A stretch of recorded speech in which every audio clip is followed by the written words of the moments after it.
तो दोस्तों देखिए, वैसे तो मैं अपने आप को केवल और केवल न्यूज़ प्रोवाइडर कहता हूँ। किसी भी तरह का कोई विश्लेषण मैं कर पाऊँ, किसी तरह का कोई अनुमान लगा पाऊँ, इसके लिए मैं अपने आप को सक्षम नहीं समझता।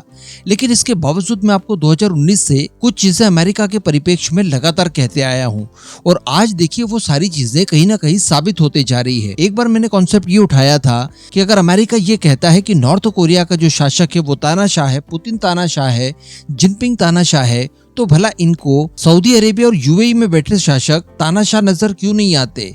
ये भी तो उतने ही क्रूवल हैं एक तरह से। ठीक है, अपने देश को काफी ज्यादा ये लोग प्रगति करवा रहे हैं, इसमें कोई दो मत नहीं है, लेकिन प्रगति तो चाइना में भी हो रही है। फिर आप उनको तानाशाह कहते हैं, लेकिन इनके साथ तो मिलजुल कर काम कर रहे हैं। इवन आप इनके किंगडम को सुरक्षा प्रदान करने के लिए अपनी सेनाएं वहां पर तैनात करके रखे हैं।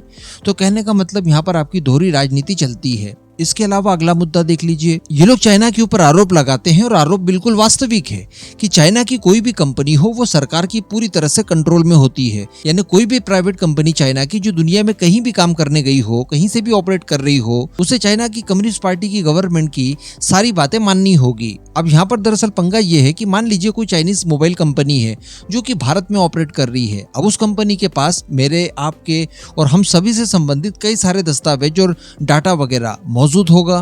तो ये डाटा वैसे तो कंपनी ने अपने पास ही रखना चाहिए, तभी हमारे लिए कंपनी लॉयल मानी जाएगी। लेकिन दोस्तों चाइना में ऐसा रूल है कि चाइना की गवर्नमेंट जब चाहे तब किसी भी कंपनी से संपूर्ण data as it is form में मांग सकता है, बिना एडिटिंग के, बिना किसी लाग लपेट के और बिना किसी तथ्यों को छुपाए हुए सारा का सारा डाटा चाइनीज गवर्नमेंट को देना होगा। तो ये रूल था। तो इस रूल को काफी ज्यादा कंडेम किया जाता था अमेरिका की तरफ से। करना भी चाहिए, हमने भी करना चाहिए और इस बात का ध्यान रखना चाहिए कि इन फ्यूचर चाइनीज कंपनियों से कुछ खरीदे ही ना, ताकि हमारा किसी तरह का कोई डाटा उसके पास जाए ही ना। लेकिन दोस्तों सेम वही चीजें हम लोग अमेरिका की तरफ से भी तो देख पा रहे हैं। आपको क्या लगता है, गूगल अर्थ वगैरह और ये सारी चीजें, मैप वगैरह, लोकेशन वगैरह, ये सारी चीजों से संबंधित जो भी डाटा दुनिया भर का गूगल के पास है, क्या ये अमेरिकन गवर्नमेंट इसका इस्तेमाल नहीं कर सकती या नहीं करती होगी? ऐसा लगता है क्या? इसके अलावा जब रशिया यूक्रेन वॉर शुरू हुआ, जब रशिया के ऊपर कई सारे प्रतिबंध लगाए, तो वो सारी अमेरिकन कंपनियां जो कि विश्व भर में प्रख्यात है और रशिया के अंदर अच्छा खासा व्यवसाय कर रही थी, वो आना नहीं भी चाहती थी, लेकिन फिर भी बलपूर्वक अमेरिका द्वारा उन सारी कंपनियों को वापस बुलवा लिया अपने देश, जिससे कि उन कंपनियों को बहुत नुकसान भी हुआ।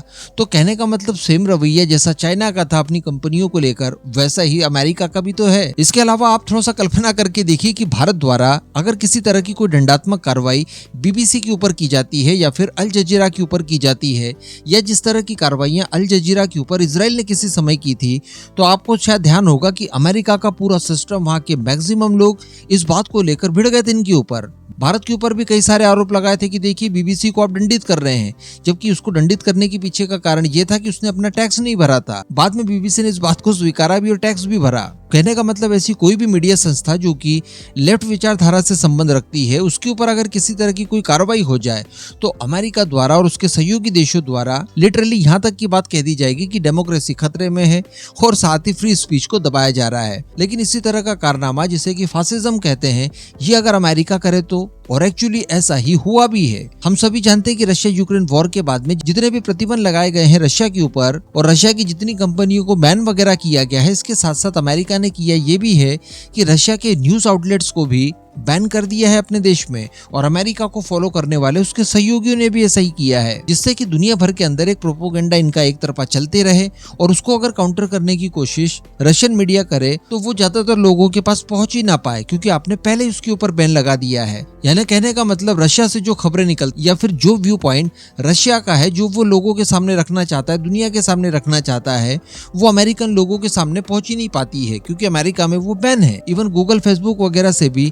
रशिया के सभी न्यूज आउटलेट्स को अमेरिका द्वारा बैन करवा दिया गया है। केवल एकमात्र ट्विटर बचता है जिसके ऊपर रशियन मीडिया आउटलेट्स बैन नहीं किए गए हैं, और ट्विटर पर भी इसलिए क्योंकि वो अब एक्स हो चुका है और इलॉन मस्क द्वारा उसे संचालित किया जाता है। आप सभी को ये भी याद होगा कि इसी तरह का अमेरिकन फासिज्म एक बार पहले भी देखने के लिए मिला था, जब ट्विटर ही हुआ करता था।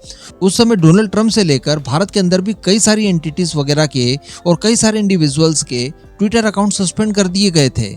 वो तो बाद में जब इलॉन मस्क ने इसे परचेस किया, एक्स बनाया, उसके बाद इन्हें वापस से रीस्टार्ट किया। तो ये भी तो फासिज्म है और ये सारी चीजें की जाती है अमेरिका की तरफ से।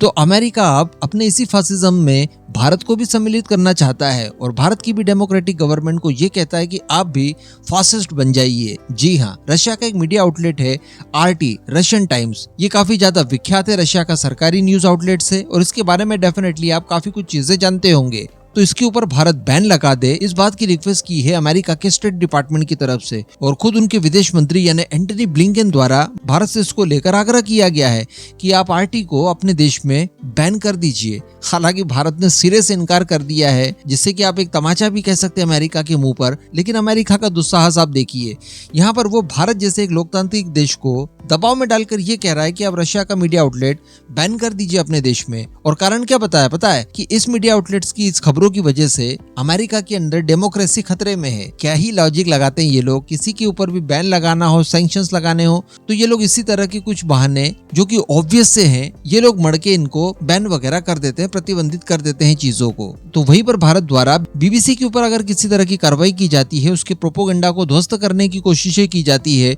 तो उसको तो ये लोग घेर लेते हैं, फ्री स्पीच को दबाने वाली बात करते हैं। पता नहीं किस किस तरह की चीजें हमारे सामने निकल कर आ चुकी है। तो आप एक बात को गार्ड बांध लीजिए। इस वीडियो के अंत में मैं आपको यही कहूंगा कि जितने भी लेफ्टिस्ट वगैरह हैं, अमेरिका है, चाइना है, पाकिस्तान है, बांग्लादेश है, या अरब के भी कुछ देश हैं, इसके अलावा नक्सली हैं, आतंकी है, बीबीसी है, या इस तरह की जितनी भी चीजें भारत के बारे में बकवास करते हैं, अल जजीरा है डेफिनेटली, या फिर अमेरिका के मीडिया आउटलेट्स जिसमें CNN का नाम आप ले सकते हैं, ये सारे भारत की गवर्नमेंट के खिलाफ नहीं है, ये भारत के खिलाफ है। ये इसी तरह के काम उस समय भी करते थे जब भारत में किसी दूसरी विचारधारा की गवर्नमेंट रूल करती थी। इवन एक बार इंदिरा गांधी को तो अपने कार्यकाल के दौरान बीबीसी के ऊपर बैन तक लगाना पड़ा था इमरजेंसी के समय। तो अब अमेरिका के इस दोहरे चरित्र के ऊपर आपका क्या मानना है? कि आप मेरी बातों से सहमत हैं? नीचे कमेंट करके जरूर बताइएगा।